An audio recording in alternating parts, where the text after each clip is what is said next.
मुझे कॉल आया Mukesh Chhabra casting company से मौलाना के रोल के लिए।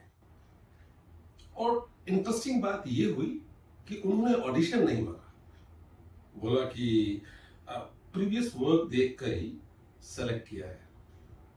उस मोमेंट पे एक सिंपल सी चीज समझ में आई, कंसिस्टेंसी काम आती है कभी ना कभी। एक्टिंग सिर्फ रोल निभाना नहीं होता, बल्कि खुद को थोड़ा साइड में रखकर किसी और को जीना होता है। और मेरे लिए ये रियलाइजेशन तब आया जब मुझे एक नेगेटिव रोल ऑफर हुआ। I am Nand Chopra, a character actor, and this is my journey with the role I played in the film Kerala Story 2. जब एडी ने डिटेल में करेक्टर एक्सप्लेन किया तब समझ में आया कि नेगेटिव रोल है। मैंने पहले ऐसा रोल नहीं किया था, तो नेचुरली थोड़ा पॉज लिया, सोचा, समझा। फिर मेरी बात हुई डायरेक्टर कामाख्या नारायण सिंह से। उन्होंने एक सिंपल सी बात कही, नंद जी थिएटर आर्टिस्ट हो तो निभाना तो पड़ेगा ही, सॉरी निभाना तो चाहिए, कंफ्यूज क्यों हो रहे हो।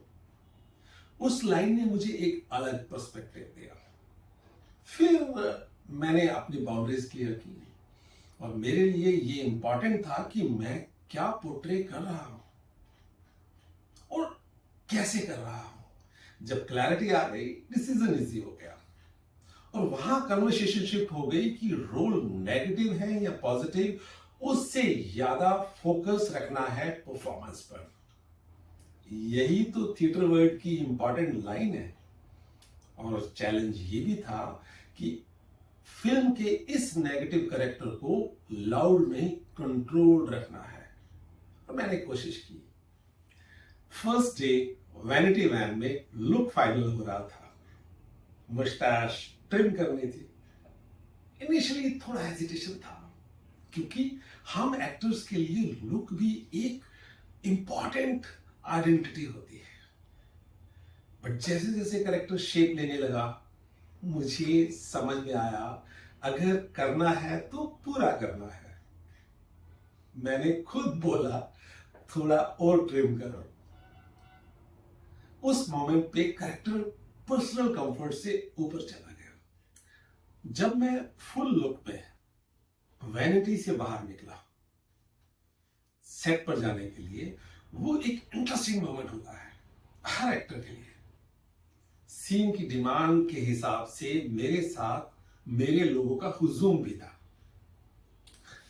और फिर नेचुरली वॉक चेंज हो गई, बॉडी लैंग्वेज चेंज हो गई। सेट पर एंटर करते ही एक अलग सा साइलेंस फील हुआ। मैंने आसपास देखा, एडी और डायरेक्टर को छोड़कर बाकी सब मेरे लिए न्यू फेसेस थे। और वही मोमेंट होता है जब कैरेक्टर एक्चुअली जीना शुरू करता है। एक एक्टर ने कैजुअली पूछा, आप रियल मौलाना हो क्या? मुझे उसमें कॉम्प्लीमेंट से ज्यादा ये लगा कि ट्रांसफॉर्मेशन काम कर रहा है। शूट के बाद, पहले दिन के शूट के बाद मैं घर गया सेम लुक में। सेम लुक बोले तो मुस्टैश तो ट्रिम कर दी थी, दाढ़ी बड़ी हुई थी। बेल बजाई, मेरी डॉटर ने दरवाजा खोला, थोड़ा रुकी, फिर दरवाजा बंद कर दिया। उसने पहचाना ही नहीं। उस मोमेंट पे मुझे रियलाइज हुआ कि ये ट्रांसफॉर्मेशन सिर्फ स्क्रीन तक लिमिटेड नहीं था। यही एक ऐसा मोमेंट होता है जब कोई भी कैरेक्टर आर्टिस्ट उसको जीता है।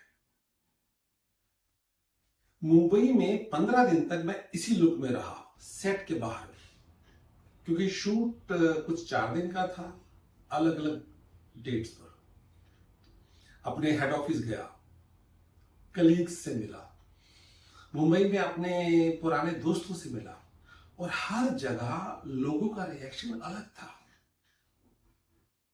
तब एक इंटरेस्टिंग चीज नोटिस की कि हम लोगों को उनके लुक से जज करते हैं बहुत जल्दी। आखिर में मैं यही कहना चाहूंगा कि कोई भी नेगेटिव रोल लाउड होने के बारे में नहीं होता। It's about control. और मेरे लिए एक्टिंग किसी और के बन जाने का प्रोसेस नहीं है। It's about understanding how thin the line is between you and the character. यही एक ऐसा मोमेंट होता है जब कोई भी कैरेक्टर आर्टिस्ट उसको जीता है। मैंने एक्टिंग की कोई फॉर्मल ट्रेनिंग नहीं ली, लेकिन बचपन में दोस्तों के साथ खेल खेल में फिल्मों के कैरेक्टर्स निभाया करता था। 40 की उम्र तक तो बस एक सपना था कि काश मैं भी एक्टर होता। लेकिन फिर थिएटर से शुरुआत हुई और आज मैं कह सकता हूं कि हाँ, मैं एक्टर हूं। मेरे हर फ्रेम के पीछे एक स्ट्रगल और एक कहानी है। किसी भी फिल्म के हर एक शॉट के पीछे एक कहानी छुपी होती है और हर एक्टर की जर्नी के पीछे उसका स्ट्रगल। यहां आपको मिलेंगी फिल्मों के अंदर की असली स्टोरीज और एक एक्टर के रियल एक्सपीरियंसेस। अगर ऐसी रियल एक्टिंग स्टोरी सुनना चाहते हैं तो जुड़िए मेरे साथ। चैनल को फॉलो और सब्सक्राइब करना ना भूलें।